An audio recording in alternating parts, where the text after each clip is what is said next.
الحمد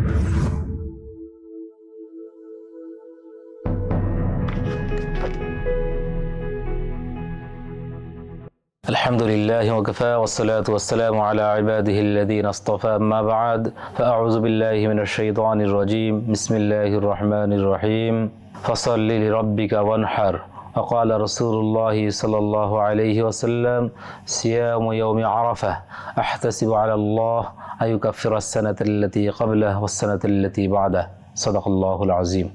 ফিলাস ইসলামের পক্ষ থেকে আমি মুফতি আবু হানিফ ফারুকী আপনাদের সামনে উপস্থিত হয়েছি একটি গুরুত্বপূর্ণ ইসলামী বিষয়ের আলোচনা নিয়ে।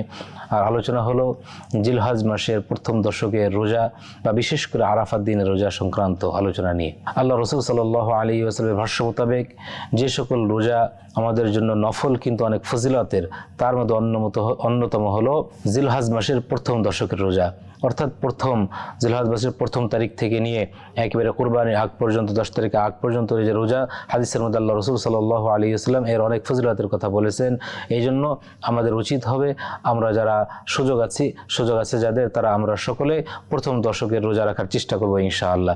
বিশেষ করে আরাফাত দিবসের রোজা সম্পর্কে আল্লাহ রসুল সাল্লাল্লাহু আলাইহি ওয়াসাল্লাম বলেছেন সিয়ামু ইয়াউমি আরাফা, যে আরাফাত দিনের রোজা, আহতাসিবু আলাল্লাহ, আমি আশা করি আল্লাহ রাব্বুল আলামিন এই রোজার বদৌলতে তার অতীতের 1 বছর এবং পরবর্তী 1 বছরের গুনাহ আল্লাহ মাফ করে দিবেন।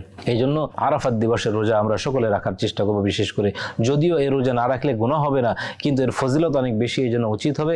এমন ফজিলতপূর্ণ সামনে আর পাবো কিনা আমাদেরও জানা নেই, কাজেই সেই ফজিলতের কথা চিন্তা করে আমাদের রোজা রাখাটা উচিত হবে ইনশাআল্লাহ। আমরা রোজা রাখার চেষ্টা করব। বাকি যে বিষয়টি একটু খেয়াল রাখা দরকার, যে কিছু বিভ্রান্ত আমাদের সমাজের মধ্যে ছড়িয়ে যায়।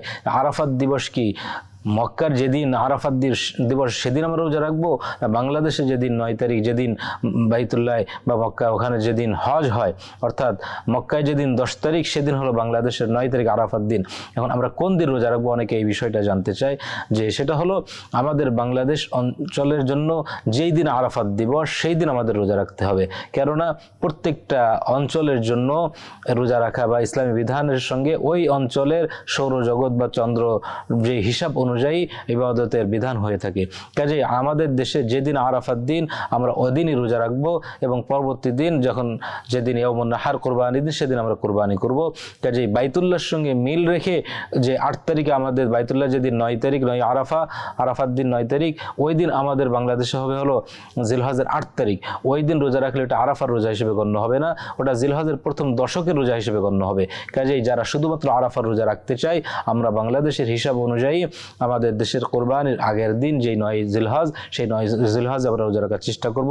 আল্লাহ রাব্বুল আলামিন আমাদের সকলকে আরাফাত রোজা সহ অন্যান্য সকল নফল রোজার মাধ্যমে আল্লাহর তাকাররুব নৈকট্যতা অর্জন করতে পারি। আল্লাহ আমাদের সকলকে সেভাবে আমল করার তৌফিক দান করুন।